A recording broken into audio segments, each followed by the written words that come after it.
नमस्कार,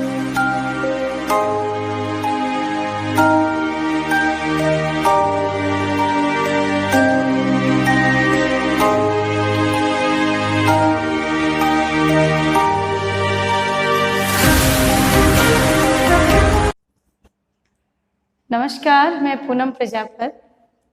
कैसे हैं सब बच्चे? जैसे कि अभी ऑनलाइन क्लासेस चली रही है तो कंटिन्यू आप क्लासेस ले रहे होंगे। तो आज अपन उसी क्रम में आगे बढ़ते हुए 12वीं का रसायन विज्ञान का जो सेकंड चैप्टर अपना चल रहा था उसका ही नेक्स्ट टॉपिक अपन आज थोड़ा डिस्कस करेंगे कि उसके अंदर क्या क्या है। थोड़ा सा उसमें जाने से पहले मैं पीछे का एक बार रिकॉल करा देती हूँ। मैं पीछे का रिकॉल कराती हूँ, इसका मतलब यही है कि आप लोगों को भी रेगुलर वीडियो देखने चाहिए। अगर आप लोग वो चीज़ देखेंगे रेगुलर, तभी आपको वो चीज़ समझ में आएगी कि आगे जो टॉपिक अपन डिस्कस हर नेक्स्ट वीडियो में जो पढ़ते हैं उसके अंदर अपन नया टॉपिक जो लेते हैं वो पीछे से कनेक्ट होता है ना, तभी अपने को वो चीज़ समझ में आती है बेटा। तो कोशिश कीजिए कि रेगुलर जो वीडियो आप तक पहुँचाए जा रहे हैं वो रेगुलर आप भी उनको पढ़ें, राइट। तो वैसा ही आज अपन जैसे प्रकरण में लिखा गया है वाष्प दाब अवनमन, तो वैसा ही वाष्प दाब अवनमन तो पढ़ेंगे, उसके साथ ही अपन एक सॉल्यूशन जो है आदर्श और अनादर्श विलयन का टॉपिक भी डिस्कस करेंगे कि वो क्या होता है। तो अपन ने पीछे जो पढ़ा था कि वाष्प दाब जो होता है उसमें किस प्रकार से परिवर्तन होते हैं, तो अपन ने देखा था कि वाष्प दाब के बारे में जब अपन बात कर रहे थे तो उस समय देखा कि कोई भी विलायक है उसके अंदर जब विलय डाला जाता है तो वो विलय जो होता है आपका वो वाष्पशील है या फिर अवाष्पशील है, राइट। तो वाष्पशील होता है तो वाष्प दाब बढ़ जाता है, वहीं अवाष्पशील होता है तो वाष्प दाब विलायक का घट जाता है।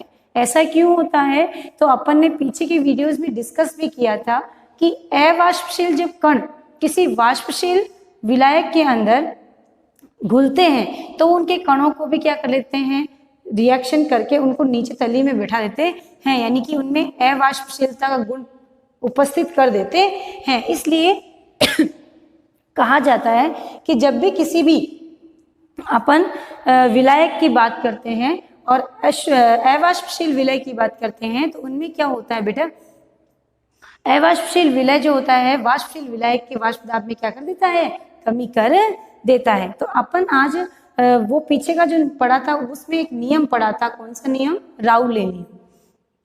तो राउले नियम क्या था? राउले नियम ये कह रहा था कि कोई भी अपने पास एक पात्र लिया, उस पात्र के अंदर आपने क्या डाला बेटा, विलायक, शुद्ध विलायक, राइट, याद होगा शुद्ध विलायक, ठीक है। और आपने क्या डाला, विलय डाल दिया, विलय, दोनों मिलकर क्या बन गए, विलयन, है ना। इस विलयन के अंदर दो घटक है ए और बी, ठीक है। इन दोनों घटकों पर ही क्या करता है, विलयन का वाष्प दाब निर्भर करता है। ये हमने राउले नियम पर पढ़ा था ना। और कहा था कि कोई भी विलयन का वाष्प दाब विलय में उपस्थित घटकों की क्या मोल भिन्न के क्या होता है, समानुपाती होता है। इस घटक का वाष्प दाब इसी घटक की मोल भिन्न के समानुपाती होगा।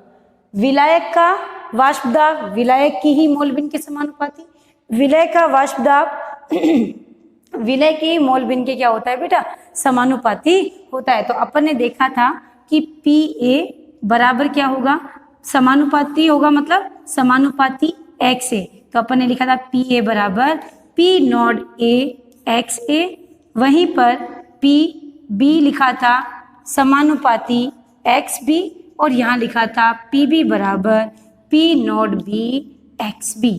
ये बात आपको याद आ गई होगी, मैंने लास्ट वीडियो में ये डिस्कस किया था। ये आपका राउले नियम था, राइट।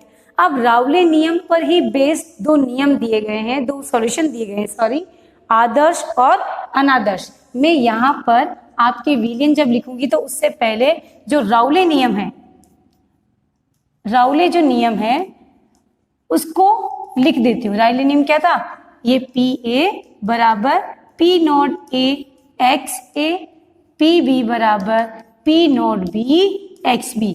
भिन्न भिन्न घटकों के वाष्प दाब उन्हीं घटकों की मोल भिन्न के क्या होते हैं बेटा, समानुपाती होते हैं। तो ये तो बात अपने को समझ में आ गई होगी।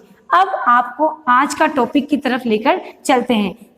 अगला टॉपिक आपका जो आज का है फर्स्ट टॉपिक वो है क्या बेटा, आदर्श और अनादर्श विलयन।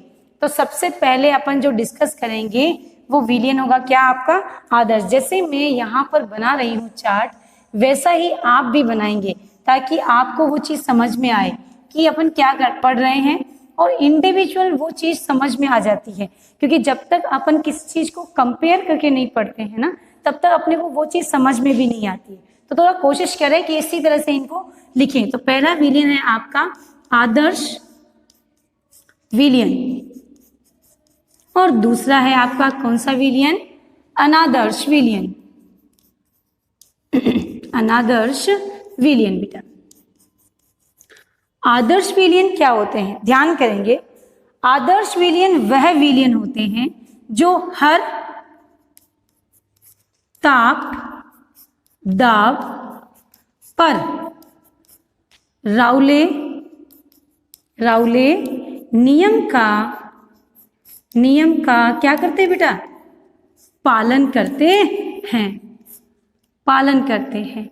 उसे अपन क्या कहते हैं, आदर्श विलयन कहते हैं। अर्थात कोई भी अपन बात करें, आदर्श विलयन अगर वो होगा तो वो क्या करेगा, राउले नियम का पालन। यानी राउले नियम क्या होता है, पी ए बराबर क्या होगा, P not A x A, फिर P B P not B x B, right. ये इस चीज को फॉलो करता है। दूसरी बात, जो भी विलयन आदर्श विलयन होगा तो उन विलयनों में जो घटक होंगे, लाइक घटक कौन सा, घटक ए यानी विलायक और घटक बी विलय, इन दोनों के बीच जो सहसंजक बल है, सहसंजन बल, ये बल, इन दोनों के बीच जो बल पाया जा रहा है, ये बल विलय और विलायक के बीच पाए जाने वाले सहसंजन बल के क्या होता है बेटा, हमेशा बराबर होता है। क्योंकि इनमें कोई चेंज है ही नहीं। विलय और विलायक के कणों के बीच में जो सहसंजक बल है वो किसके बराबर होगा, इन दोनों के इंडिविजुअली बल की बात करें तो उनके बराबर पाया जाता है। ठीक है, जब इनमें कोई परिवर्तन हो ही नहीं रहा है, इनके बीच जो बल है आपस में उनमें कोई चेंज नहीं हो रहा है, तो इनके जो आयतन होंगे बेटा उनमें भी कोई परिवर्तन नहीं होगा, यानी परिवर्तन क्या होगा, जीरो। इस प्रकार उनकी एंथैल्पी यानी कि विलय जब विलायक में मिलाया जाएगा तो विलय और विलायक जब आपस में मिलेंगे तो उस दौरान ना तो ऊष्मा को ग्रहण किया जाएगा ना ही ऊष्मा का उत्सर्जन किया जाएगा, अर्थात एंथैल्पी में भी कोई परिवर्तन नहीं होगा, ऊष्मा में भी कोई परिवर्तन नहीं होता है। तो ये फॉलो, यदि कोई भी विलयन इन नियमों के, ये नियम जो अपने ने लिखा है उसको फॉलो करता है, उसके अनुसार उसकी पालना करता है, तो वो विलयन कैसे कहलाएंगे बेटा, आदर्श विलयन कहलाते हैं। आदर्श विलयन किसे कहते हैं, आदर्श विलयन वह विलयन होते हैं जो हर ताप दाब पर राउले नियम का पालन करते हैं। और राउले नियम क्या होता है, ऊपर लिखा हुआ है, राउले नियम के अकॉर्डिंग क्या होता है, मैं पहले ही समझा चुकी हूँ, एक डायग्राम बना के अभी आपको, उसके अकॉर्डिंग पी ए बराबर P not A x A, right. अगर ये सब होता है तब तो वो क्या करता है, आदर्श विलयन कहलाता है। आगे चलते हैं। दूसरा, यदि सहसंजक बल की बात करें तो विलय और विलायक के बीच जो सहसंजन बल होता है वो विलय और विलायक के बीच के सहसंजन बल के सहसंजन बल के बराबर पाया जाता है। अब आ जाता है उनके आयतन की बात करें तो जब कोई बल कार्य ही नहीं कर रहा है तो इनके विलयनों के आयतन में कोई परिवर्तन नहीं होता है, तो डेल वी बराबर जीरो। दूसरा, डेल एच बराबर भी क्या होता है, जीरो, क्योंकि जब कोई बल ही नहीं लग रहा है, कोई चेंज हो ही नहीं रहा है, तो अपन ऊष्मा देंगे क्यों और उत्सर्जित भी क्यों करेंगे। तो कहा गया कि इनके एंथैल्पी में कोई परिवर्तन नहीं होता है। आगे चलते हैं। अगला क्या है आपका, अनादर्श विलयन। अनादर्श विलयन की जब अपन बात करेंगे बेटा, तो अनादर्श विलयन में भी सिमिलर दो प्रकार के आप भाग बताए गए हैं। आदर्श विलयन में तो कोई विचलन है ही नहीं, कोई चेंज है ही नहीं, लेकिन अनादर्श विलयन जो होता है वो हर ताप दाब पर किस नियम की पालना नहीं करता है, राउले नियम की पालना नहीं करता है। अर्थात राउले नियम की जो पालना नहीं करता है, इसका मतलब क्या होगा, यहां पर मैं लिख देती हूं, del V is not equal to zero, del H is not equal to 0 similar as PA not equal to P not A x A। वहीं दूसरी तरफ चलें तो PB बराबर P not B not equal x B, right. ये mole भिन्न है इनकी, तो ये क्या है, ये किसकी कंडीशंस हैं बेटा, आपके अनादर्श विलयन की, अर्थात इनमें क्या उत्पन्न हो गया, एक विचलन उत्पन्न हो जाता है। इस विचलन को जब देखा गया तो दो नाम दिए गए, कौन कौन से, धनात्मक अनादर्श विलयनों में, अनादर्श विलयन में धनात्मक विचलन, धनात्मक विचलन, वहीं अनादर्श विलयन में, अनादर्श विलयन में ऋणात्मक विचलन, विचलन मतलब परिवर्तन, राइट। तो अनादर्श विलयन में धनात्मक विचलन और अनादर्श विलयन में ऋणात्मक विचलन को प्रदर्शित करना है। अब ये धनात्मक और ऋणात्मक क्या होते हैं, तो थोड़ा सा ध्यान करेंगे कि अनादर्श विलयन जो होते हैं उनमें जब धनात्मक की बात की जाती है तो उस दौरान जब अपन इन रूल्स को देखेंगे तो राउले नियम के अनुसार जो मान PA और उनकी मोल भिन्न का बात किया जा रहा था, अर्थात विलयन का जो घटक है, विलयन के अंदर जो क्या उपस्थित है बेटा, घटक A, उसका जो वाष्पदाब है, आपेक्षिक वाष्पदाब का मान अधिक होगा किससे, उसी घटक की मोल भिन्न के क्या होगा, से अधिक होगा। यानी अपन इसको कैसे लिख सकते हैं, पहला क्या लिखेंगे, PA जो होगा वो ज्यादा होगा किससे बेटा, PA नॉट XA। हम इसे ऐसे भी लिख सकते हैं, P इज ग्रेटर देन किससे बेटा, PA प्लस PB, यानी दोनों घटकों से इनका जो वाष्पदाब होगा वो क्या होगा बेटा, अधिक होगा। ये कैसा है, धनात्मक आदर्श विलयन। इस विलयन में क्या होता है कि अपन जब भी बात करते हैं तो इनकी वैल्यू जो होती है वो क्या होती है, अधिक होती है। यानी PA का जो मान है वो क्या होता है, अधिक होता है किसकी तुलना में, उसकी मोल भिन्न के तुलना में। वहीं यदि हम ऋणात्मक की बात करें तो सिमिलर चलेगा, PA का मान जो होगा वो कम होगा किसकी तुलना में, उसकी मोल भिन्न की तुलना में। ध्यान करेंगे, इसीलिए मैंने यहाँ पर साथ में ही लिखा है। उसके बाद अपन जब इनके बीच के बॉन्डिंग की बात करें, यानी सहसंजक बल की बात करें, तो इसके अंदर क्या होगा, जो विलय और विलायक के बीच का जो क्या है, सहसंजक बल का मान है, सहसंजक बल जो है वो क्या होता है, कम होता है किसकी तुलना में, विलय और विलायक की तुलना में, है ना, ये कम होगा। अब यहाँ बात करें तो ये उल्टा होगा, A और B के बीच का जो सहसंजक बल होगा वो ज्यादा होगा किसकी तुलना में बेटा, विलायक के बीच का बॉन्डिंग और विलय के बीच के बॉन्डिंग से क्या होगा, अधिक होगा। तो इन बातों को थोड़ा सा ध्यान करना है कि ये किस प्रकार की कैटेगरीज में रखे गए हैं। अब अपन बात करें कि जब अपन आयतन में परिवर्तन देखेंगे तो आयतन में परिवर्तन क्या होगा, धनात्मक होगा, यानी अधिक होगा। और डेल H की बात करें तो इसमें भी परिवर्तन क्या होगा बेटा, धनात्मक होता है, यानी ये क्या होगी, ऊष्माशोषी अभिक्रियाएं होगी। तो ये क्या हो जाता है, आपका अधिक हो जाता है। वहीं यहाँ पर बात करें तो डेल V का मान क्या होगा, ऋणात्मक होगा, यानी कमी आएगी। वहीं पर डेल H की बात यदि आप करें तो वो भी ऋणात्मक होगा, यानी कि ऋणात्मक हो गया, यानी कि ये क्या होगी, ऊष्माक्षेपी अभिक्रियाएं होती है। बात समझ में आ गई होगी। तो ये है आपके अनादर्श विलयन में धनात्मक विचलन और ये है आपके अनादर्श विलयन में क्या बेटा, ऋणात्मक विचलन, है ना। तो इसमें इस प्रकार के जो भी अपन कैटेगरीज देखते हैं तो उनके अंदर अपने को पता चल जाता है कि ये किस प्रकार की वैल्यूज को डिफाइन करते हैं। तो थोड़ा सा ध्यान करेंगे, इनमें बहुत सारे एग्जाम्पल्स हैं।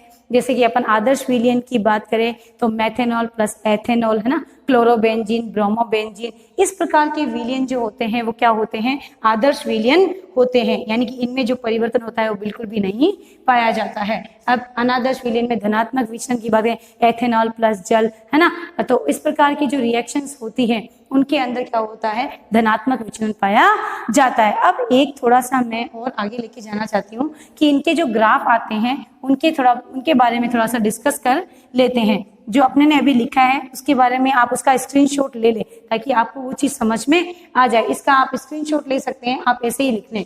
अब धनात्मक विचलन का यदि आप ग्राफ देखते हैं तो इस तरह का ग्राफ आपको प्राप्त होता है। अपने पास इस तरह का ग्राफ था, एक आपको पता होगा, एक नॉर्मल अपने ने राउले नियम जब पढ़ा था उसके अंदर अपन ने इस तरह की एक ग्राफ को बना करके डिस्कस किया था कि ये किस प्रकार से दिखा रहा है। यहाँ अपन ने उस समय लिखा था PA0 यानी शुद्ध विलायक का वाष्प दाब, और यहाँ पर लिखा था P0B शुद्ध विलय का। यहाँ पर आपने लिखा था XA बराबर 1, यहाँ पर लिखा था XB बराबर 0, यहाँ लिखा था XA बराबर 0, XB बराबर 1। याद होगा आपको, ये मैं बता के आई हूँ। अब धनात्मक होगा तो इन सब में क्या होगी, वृद्धि। यहाँ पर आपने लिखा था उस समय P बराबर PA प्लस PB, कुल वाष्प दाब में वृद्धि हो गई। अब यहाँ पर भी ये वृद्धि दिखाएगा और यहाँ पर भी ये वृद्धि दिखाएगा। PA वाला है तो इसके अंदर क्या लिखेंगे, PA बराबर P0 A XA, वहीं पर PB में दिखाएंगे आप PB बराबर P0 B XB, अर्थात जो विचलन होता है वो आयतन में वृद्धि को प्रदर्शित कर रहा है। वहीं यदि आप ऋणात्मक की बात करें तो ऋणात्मक में इस ग्राफ को अपन कैसे शो करेंगे, आप इसको ऐसे ही डायग्राम का स्क्रीनशॉट ले लें, फिर अपने नोट्स में आप इसको उतारेंगे। तो अगला अपन जब देखेंगे इसके अंदर तो ये आपका जो ऋणात्मक विचलन का ग्राफ जो आएगा वो कुछ इस प्रकार से दिखाई देगा। ये तो था आपका धनात्मक विचलन का ग्राफ, है ना। जैसे ही आपको यहाँ पर बनवाया गया है वैसे ही आप घर पर अपने नोट्स में बनाएंगे। ऋणात्मक विचलन की बात करें तो ये ऋणात्मक विचलन जो कुल दाब है उसमें भी कमी आ जाती है, और विलायक और विलय की जो वाष्प दाब होते हैं उनमें भी क्या आ जाती है बेटा, कमी आ जाती है। तो कुल वाष्प दाब की बात करेंगे तो वही बात, P बराबर PA प्लस PB।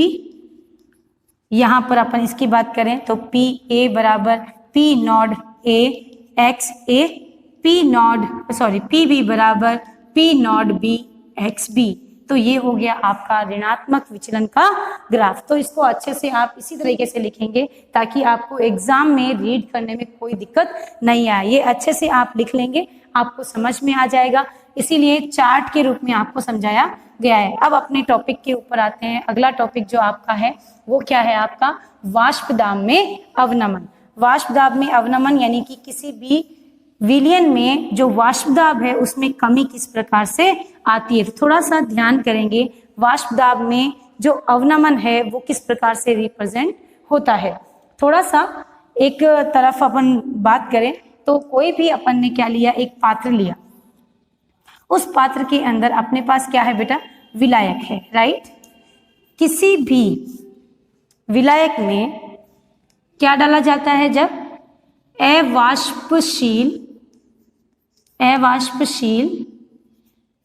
विलय डाला जाता है तो इस पूरे विलयन के वाष्प दाब में क्या आ जाती है बेटा, वाष्प दाब में कमी आ जाती है, राइट।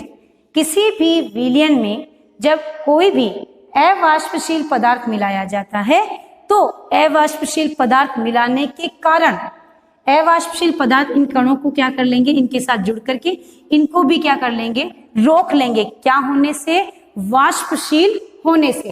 तो जो वाष्पशील जितने कण वाष्पशील होने थे उससे कम रह गए, तो अर्थात क्या होगा, शुद्ध विलायक से अशुद्ध क्या हो गया, जुड़ गया, तो क्या आ गई, उसके अंदर कमी आ गई। तो अपन सबसे पहले क्या लिखेंगे, परिभाषा जो आप लिखते हैं तो वो आप क्या लिखेंगे, किसी शुद्ध विलयन में जब कोई अवाष्पशील विलय मिलाया जाता है तो क्या हो जाता है, उस विलयन के वाष्प दाब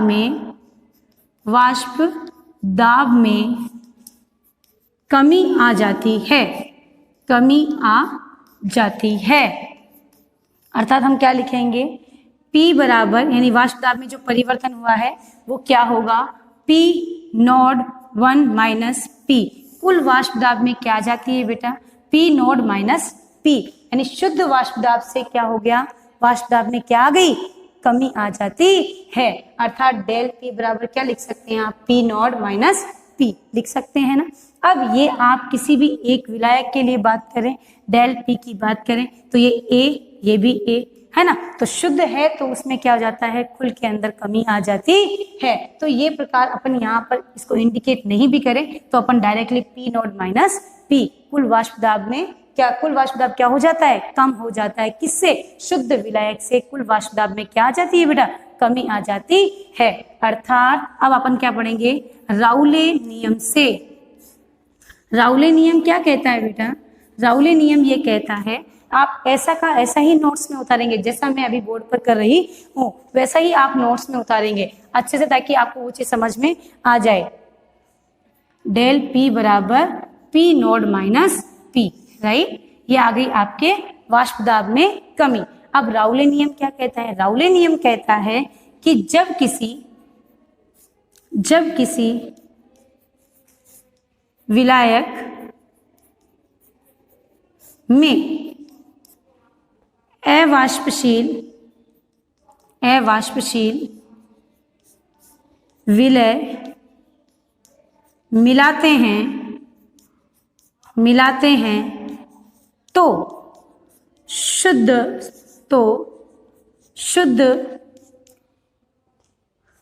विलयन में आई, शुद्ध विलयन के वाष्प दाब में आपेक्षिक अवनमन अशुद्ध विलय के मोल भिन्न के समानुपाती बराबर होती है। यानी आपेक्षिक अवनमन जो होता है किसके अंदर, वाष्प दाब में, वो किसके बराबर होता है, अशुद्ध विलय के मोल भिन्न के बराबर होता है। अर्थात हम क्या लिख सकते हैं, XB जो अपना क्या है, अशुद्ध वाष्प दाब, आप वहां देख रहे होंगे अशुद्ध वाष्प दाब को किसे रिप्रेजेंट, A, और शुद्ध को किसे रिप्रेजेंट करेंगे, A से रिप्रेजेंट करते हैं। तो XB बराबर क्या होगा बेटा, P not A minus P upon P not A। ये क्या है आपका, किसी भी विलयन में उपस्थित अवाष्पशील पदार्थ की मोल भिन्न शुद्ध विलायक के आपेक्षिक वाष्प दाब अवनमन के बराबर होती है।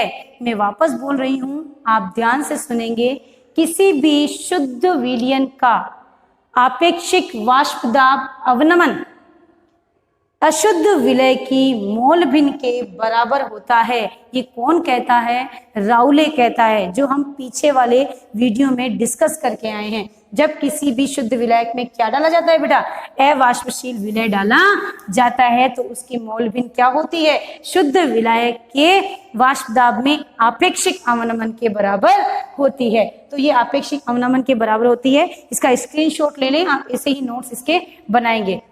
आगे चलते हैं, इसके बाद अपन देखते हैं कि जब अपन XB की बात इस तरह से फॉर्मूला लिखकर कर रहे हैं तो इसमें आगे क्या मान ज्ञात किए जा सकते हैं, हम इसे कैसे लिख सकते हैं। तो अपन देखते हैं कि जो वाष्प दाब में अवनमन है वो क्या होगा, XB बराबर अपन ने क्या लिखा बेटा, P not A minus PA upon P not A।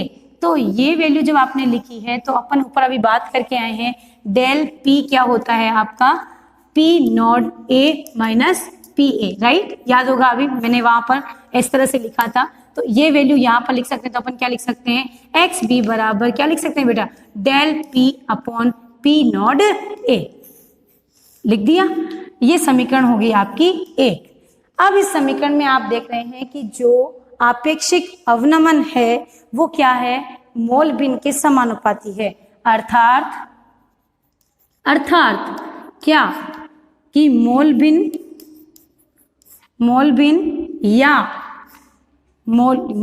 या फिर किसके समानुपाती, मोलों की संख्या